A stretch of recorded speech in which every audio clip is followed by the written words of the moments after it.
எல்லோருக்கும் வணக்கம். மானசீக குருவாகி ஆதித்ய குருஜி அவர்களுக்கு வணக்கம். நாம் இந்த வீடியோ பதிவில் என்ன பார்க்க போகிறோம் என்றால், ஒருவருக்கு திருமண காலகட்டம் வந்தவுடன் பெற்றோர்கள் திருமணம் செய்வதற்கு ஆசைப்படுகிறார்கள். அவருடைய ஜாதக கட்டத்தில் எந்த நிலைமையில் ஜாதக கிரக நிலைகள் இருக்கிறது என்பதை பற்றி ஒரு அனுபவம் வாய்ந்த ஒரு ஜோதிடரிடம் சென்று அதை அலசி பார்த்து, நமக்கு திருமண காலகட்டம் இருக்கிறதா இல்லையா, திருமணம் இப்பொழுது செய்யலாமா என்பதை அலசி பார்த்து அதன் பிறகு திருமணத்திற்கு ஏற்பாடு செய்தால் சுலபமாக இருக்கும். ஆனால் அதை யாரும் அவ்வளவு எளிதில் ஆலோசிப்பதே கிடையாது. 27 வயது ஆனவுடன் பையனுக்கு வயது ஆகிவிட்டது என்ற முடிவுக்கு வந்து திருமணத்தை நடத்த பெற்றோர்கள் முற்படுகிறார்கள். இதில் கிரக நிலைகள் தவறான நிலையில் அவருடைய ஜாதகத்தில் இருந்தால் அவருக்கு தவறான விஷயங்கள் ஏற்படுகிறது. இதேபோல் பெண் பிள்ளையினுடைய ஜாதகத்திலும் இதுபோல தவறான கிரக நிலை இருக்கும் பொழுது அதனை அலசி பார்க்காமல் திருமணத்தை ஏற்பாடு செய்து விடுகிறார்கள். இது அந்த பிள்ளைகளுடைய வாழ்க்கையும் பாதிக்கிறது, பெற்றோர்களுக்கும் மன உளைச்சலை ஏற்படுத்துகிறது. அதாவது ஆண் பிள்ளைக்கும் அவருடைய வாழ்க்கை பாதிக்கப்படுகிறது. ஒருவருடைய ஜாதகத்தில் 7ஆம் இடம் அதிக சுபத்தன்மை இருக்க வேண்டும், இல்லை குறைந்த அளவாவது சுபத்தன்மையாக இருக்க வேண்டும். 7ஆம் அதிபதி நல்ல நிலைமையில் இருக்க வேண்டும். அதேபோல் அந்த பாவகாதிபதி காரகன் என்று சொல்லக்கூடிய சுக்கிரன், திருமணத்திற்கு சுக்கிரன் நல்ல நிலைமையில் அவருடைய ஜாதகத்தில் இருக்க வேண்டும். குறைந்த அளவு ஒரு 40% 45% அளவிற்காவது அந்த கிரக நிலையில் நல்ல அமைப்பில் இருக்க வேண்டும். திருமண காலகட்டத்தில் ஏற்பாடு செய்யும்போது அவருக்கு தசாபுத்தி, திருமணத்திற்கு தகுந்த தசாபுத்தி, அதாவது திருமண காலகட்டத்திற்கு 3, 7, 11 ப்ளஸ் சுக்கிரன் இவர்களுடைய அந்த தசாபுத்தி நடக்கிறதா என்பதை பார்த்து திருமணத்திற்கு ஏற்பாடு செய்ய வேண்டும். ஆனால் இதையெல்லாம் விட்டுவிடுகிறார்கள். 10 பொருத்தத்தை பார்த்து 7 பொருத்தம் இருக்கிறது, 9 பொருத்தம் இருக்கிறது, 10 பொருத்தம் இருக்கிறது என்பதன் அடிப்படையில் அந்த பொருந்தாத ஜாதகத்தை சேர்த்து திருமணத்திற்கு ஏற்பாடு செய்கிறார்கள். இது அவசரமாக செய்து நிச்சயதார்த்தம் செய்துவிட்டு நிச்சயதார்த்தத்துக்கு பிறகு அந்த தசாபுத்தி சரியில்லாத அமைப்பில் இருப்பதால் திருமணத்தில் தடை ஏற்பட்டு திருமணமே நடக்காமல் போகிறது. இதேபோல் ஏகப்பட்ட ஜாதகத்தினுடைய கிரக நிலை சரியில்லாமல் அமைந்து பெண்ணுடைய வாழ்க்கை பையனுடைய வாழ்க்கை கேலிக்குறியாக அமைகிறது. இதற்கு ஒரு நல்ல அனுபவம் வாய்ந்த ஒரு ஜோதிடரை அணுகி அவர்களிடம் ஆலோசனை பெற்று திருமணம் தற்போது திருமண காலகட்டம் வந்திருக்கிறதா என்பதை ஆராய்ந்து பார்த்து இருவருடைய ஜாதகத்தை சேர்த்தால் அந்த பெண்ணினுடைய வாழ்க்கையும் பையனுடைய வாழ்க்கையும் நல்ல நிலைமையில் இருக்கும். நிச்சயதார்த்தம் செய்து திருமண தடை ஏற்படாமல் நாம் அதை காப்பாற்றி கொள்ளலாம்.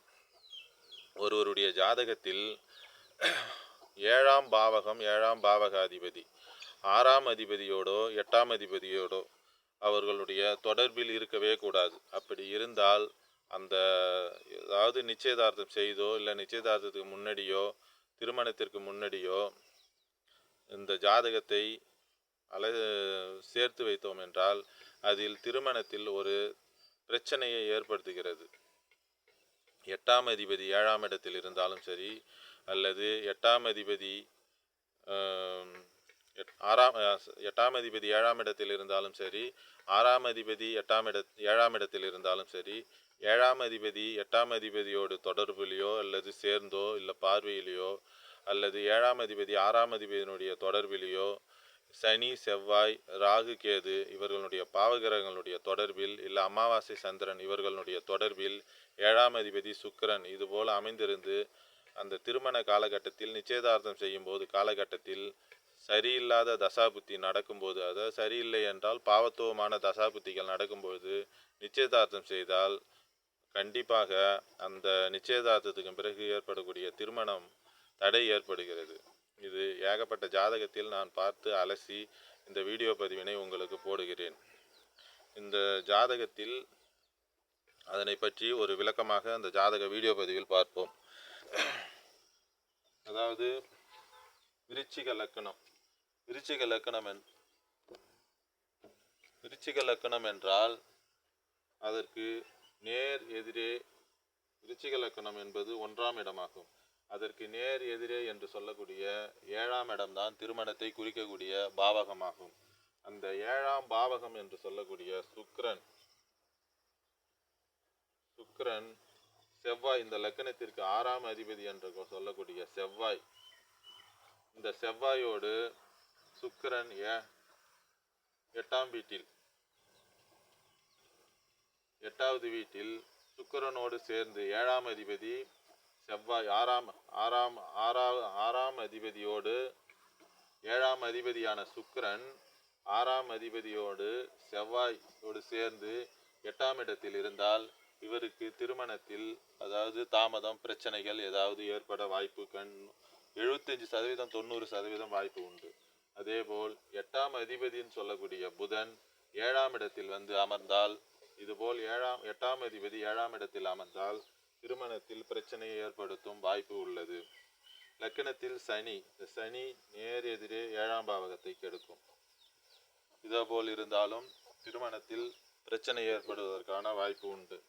6, 8 அதிபதிகள் 7ஆம் அதிபதியோடு தொடர்பு கொள்ளவே கூடாது. இதேபோல் சனி இங்கு இருக்குது என்றால் செவ்வாய், 6ஆம் அதிபதியான செவ்வாய் 7ஆம் இடத்தில் இருப்பதும் சனி செவ்வாயினுடைய பார்வை பாவத்துவமாகும். 6ஆம் அதிபதி 7ஆம் இடத்தில் இருந்தாலும் திருமணத்தில் பிரச்சனைகளை ஏற்படுத்தும். இதேபோல் அமாவாசை சந்திரன், சந்திரன் உச்சமாக தான் இருக்கிறார், ஆனால் அமாவாசை சந்திரன் இதேபோல் இருந்தாலும் சனியினுடைய பார்வையில் சூரிய சந்திரன் இதுபோல் இருந்தாலும் 7ஆம் இடத்தில் இந்த மாதிரி பாவத்துவம் ஏற்பட்டால் திருமணத்தில் பிரச்சனைகள் ஏற்படும். இதையெல்லாம் பார்த்து இதுபோல இருக்கிறது என்று பார்த்து பயப்பட தேவையெல்லாம். இதற்கு தசாபுத்தி கணக்கெடுத்து பார்க்க வேண்டும். தசாபுத்தி 1, 5, 9 தசாபுத்தியோ இல்லது 1, 4, 7, 10 கேந்திர கோணாதிபதி தசாபுத்தியோ சுபத்துவமான தசாபுத்திகள் ஏற்படும் பொழுது இந்த திருமணம் பிரச்சனைகளை ஏற்படுத்துவதில்லை. பாவத்துவமாக இருக்கும் பொழுது 6, 8 அதிபதிகளுடைய தொடர்பை பெறும்போது சுக்கிரன் இதுபோல இருந்தால் சனியோடு சேரக்கூடாது. சனி, சுக்கிரன், செவ்வாய் இதுபோல இருந்தால் 8இல் மறைந்து சனி, செவ்வாய், சுக்கிரன் இருந்தால் திருமணத்தில் பிரச்சனைகளை ஏற்படுத்தும், திருமணத்தை தாமதத்தை ஏற்படுத்தும். இதேபோல் குடும்பஸ்தானம் என்று சொல்லக்கூடிய 2ஆம் இடம் சனியோலையோ செவ்வாயோ அல்லது ராகு இதுபோல பாவகிரகங்களுடைய தொடர்பில் இருக்கும்போது 2ஆம் இடம் இந்த மாதிரி திருமண விஷயத்தில் பிரச்சனைகளை ஏற்படுத்தும். இதேபோல் பார்த்து ஒருவருடைய ஜாதகத்தை, ஆண் பெண் இருவருடைய ஜாதகத்தை பார்த்து அதன் பிறகு சேர்த்தால் நிச்சயதார்த்தத்துக்கு பிறகு திருமணம் நின்று போகாமல் பார்த்து விடலாம். இல்லை என்றால் இதுபோல் அமைப்பில் உள்ளவர்கள் அனைவருக்குமே திருமணம் நிச்சயதார்த்தம் செய்து அதன் பிறகு திருமணத்தில் தடை ஏற்பட்டு திருமணம் நடக்காமல் நின்று போகிறது. இதனை பெற்றோர்கள் நல்ல ஆலோசனை பெற்று, நல்ல அனுபவம் வாய்ந்த ஜோதிடரிடம் ஆலோசனை பெற்று நல்ல ஜாதகத்தை சேர்த்து உங்களுடைய பெண் பிள்ளையாகட்டும் ஆண் பிள்ளையாகட்டும் இருவருடைய மன வாழ்க்கையை சந்தோஷமான முறையில் நல்ல முறையில் அமைத்து கொடுங்கள். உங்களுக்கும் தேவையில்லாமல் மன உளைச்சல் ஏற்படாமல் இருக்கும்.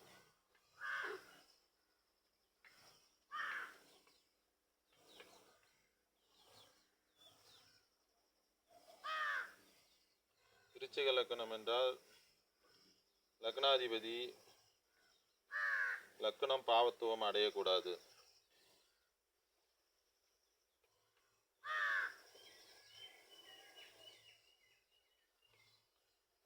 லக்னாதிபதி செவ்வாய் லக்கணத்தில் இருந்து சனியோடு சேரக்கூடாது, ராகுவோடு சேரக்கூடாது. இதுபோல் அமைப்பில் இருந்தால் லக்கணம் பாவத்துவமாகும். அவர் சரியான முடிவை எடுக்க முடியாமல் இது மாதிரி தேவையில்லாத விஷயத்தில் மாட்டிக்கொள்வார். பொதுவாக ஒருவருடைய ஜாதகத்தில் 7ஆம் அதிபதி சொல்லக்கூடிய யாராக இருந்தாலும், எடுத்துக்காட்டாக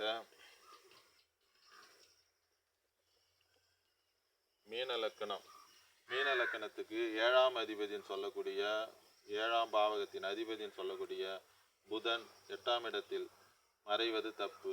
6ஆம் அதிபதின்னு சொல்லக்கூடிய சூரியன் 7ஆம் இடத்தில் வருவது தப்பு. மீன லக்கணத்திற்கு 6ஆம் அதிபதியான சூரியன் 7ஆம் இடத்தில் இருப்பது, இதுபோல திருமணம் தடை தாமதம் ஏற்படும். 7ஆம் அதிபதியான புதன் 8இல் வருவது தப்பு. சுக்கிரன் இதேபோல் நீசமாவது. 8ஆம் அதிபதியான சுக்கிரன் 7ஆம் இடத்தில் இருப்பது தவறு. இதுபோல் பரிவர்த்தனை அமைப்பில் இருந்தாலும் ஃபஸ்ட்டு தடை ஏற்பட்டு மறுபடியும் தான் சரியாகும். இதுபோல எல்லாம் ஜாதகத்தில் பார்த்து அலசி பார்த்து அதற்கு தகுந்தவாறு ஜாதகத்தை பொருத்தினால் மிகவும் சிறப்பானதாக இருக்கும்.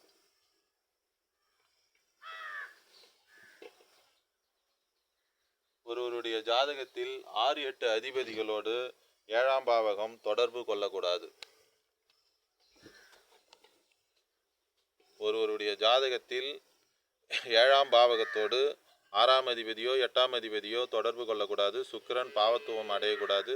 சுக்கிரன் 6-8 அதிபதிகளோடு தொடர்பு கொள்ளக்கூடாது. அதுபோல் தொடர்பு கொண்டால் இதுபோல் நிச்சயம் செய்து திருமணத்தில் தாமதம் ஏற்படுத்தும். இதுபோல் கொஞ்சம் விழிப்புணர்வோடு பெற்றோர்கள் இருந்தால் தங்களுடைய பிள்ளைகளுடைய வாழ்க்கையை சிறப்பாக அமைத்து தரலாம் என்று இந்த வீடியோ பதிவில் உங்களுக்காக போட்டிருக்கிறேன். இந்த வீடியோவை பிடித்திருந்தால் லைக் பண்ணுங்கள், ஷேர் பண்ணுங்கள், கமெண்ட் பண்ணுங்கள். எல்லோருக்கும் வணக்கம். நன்றி.